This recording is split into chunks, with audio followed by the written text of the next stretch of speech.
They destroyed Earth. And then the planet spoke one final line that made the entire universe stop. The sky over Earth no longer had a color anyone could name. It wasn't black, red, or gray. It was something burned, like the memory of a sky erased by violence. Cities that once glowed at night were now silent skeletons. Their towers snapped and melted, streets filled with glass and ash. The oceans had boiled hours earlier, releasing clouds of steam that choked the atmosphere. Forests were gone, reduced to black scars on the planet's skin. The slaughter had not been quick.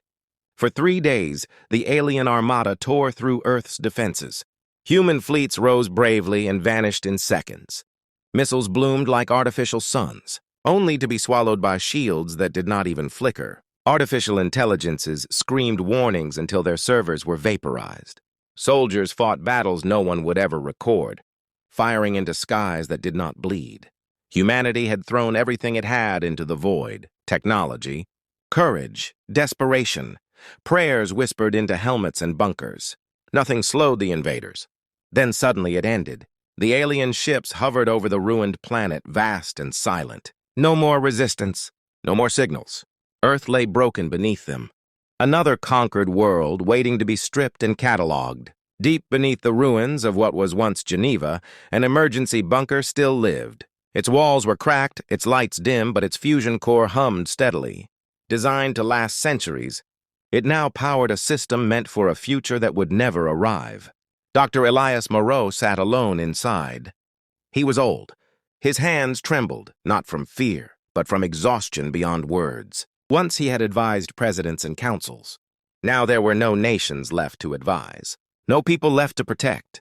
Screens around him showed nothing but silence. No heartbeats, no radio chatter, no signs of life beyond the bunker. He activated the emergency broadcast, not to call for help, not to negotiate surrender, just to speak. The signal left Earth as a weak pulse, crawling through debris and radiation, climbing into space like a final breath. Alien ships detected it instantly. Commanders paused, surprised. They had expected no more communication. Earth was finished. They listened. Static crackled. The image barely formed. Then a human voice emerged, thin, tired, and calm. "Civilization is over." The translators processed the sentence. No threat markers. No plea for mercy. No address. It wasn't aimed at the alien fleet at all. It sounded like a conclusion reached long ago. Confusion spread through alien command channels. Where were the surrender terms? Where were the coordinates of survivors? Where was the fear? There was nothing. The transmission ended. Inside the bunker, Dr. Moreau exhaled slowly. His job, whatever that word meant now, was done. He did not know if anyone heard him. He did not care. The sentence was not meant to change the outcome. It was meant to close a chapter. But the aliens had made an assumption they did not realize was fatal. They believed civilization died when cities fell. They believed silence meant defeat. They believed extinction erased meaning. Minutes after the broadcast ended, something ancient and carefully hidden began to wake beneath Earth's surface. Not weapons, not defenses, archives. Across the planet, quantum vaults unlocked themselves. Deep under mountains, beneath oceans, inside asteroids placed centuries earlier, Project Echo activated. Data streams ignited like invisible fires. The aliens detected them almost immediately.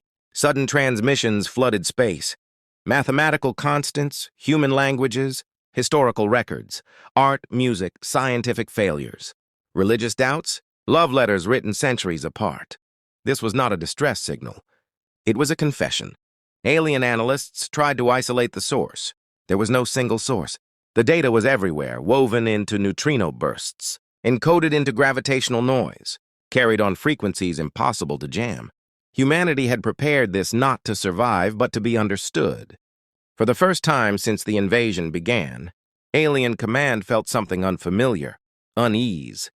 The alien fleet attempted to shut the transmissions down. Targeted strikes burned into the planet's crust, collapsing mountains and splitting fault lines. It changed nothing. Every destroyed node activated 10 more. Project Echo had been designed with a single assumption: Earth would fall. Humans had not prepared it to win a war. They had prepared it to lose one honestly. As alien intelligences analyzed the data, patterns formed. Humans were chaotic, violent, contradictory. They built civilizations, while knowing they would collapse. They loved knowing it would end. They fought even when probability guaranteed defeat. Footage played across alien command decks. A human child asking why stars die. A scientist admitting fear before launching a doomed experiment. A soldier laughing while writing a final message home. A mother shielding her child during orbital fire. Her body erased while her arms remained locked in place. Alien commanders slowed their advance schedules. No conquered species had ever done this. Most begged, some cursed. A few tried revenge. None explained themselves so completely. One commander paused the feed. For the first time in its existence, it hesitated, not because of threat, but because of understanding. These beings knew they would lose, it transmitted. Yes, another replied. Yet they chose to leave this. Why? The answer did not exist in their records. Back on Earth, Dr. Moreau's heart finally failed. He died quietly, alone, never knowing that his single sentence had triggered the most dangerous legacy humanity could leave behind. Because the aliens were no longer discussing conquest, they were debating meaning. Days passed. Then weeks. The alien fleet remained in orbit, unmoving. Extraction operations were delayed. Resource harvesting never began. Instead, data analysis units multiplied, struggling to process the endless human archive. The more they learned, the less certain they became. Humans had been weak. Humans had been divided. Humans had destroyed themselves long before the invasion.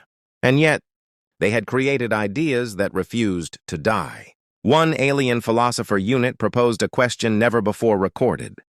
If a civilization chooses its own ending, can it truly be conquered? The fleet's highest council convened. Earth was discussed not as a resource, but as a risk. Human ideas were contagious. Their belief that meaning existed even without survival. Their insistence on choice, even in extinction. Their refusal to let silence have the last word. Finally, a decision was made. The fleet withdrew, not in defeat, in caution. Earth was marked with a symbol never before used. Quarantined, cognitively hazardous. No ship was permitted to return. No archive was to be deleted. The transmissions were allowed to continue, monitored, but untouched. Earth was left alone, a dead world, broadcasting endlessly into the dark. Centuries later, far from Earth, a young civilization intercepted the signal. They decoded fragments at first, music without context, equations without explanation, stories without faces. Then they found the sentence, civilization is over. They expected despair. Instead, they found defiance. They learned that civilization was not buildings or flags or fleets. It was the decision to matter, even when the universe said you wouldn't. They learned that extinction did not erase meaning. Only silence did. Earth never spoke again. It didn't need to. Civilization had already escaped, carried not by survivors, but by an idea that refused to die.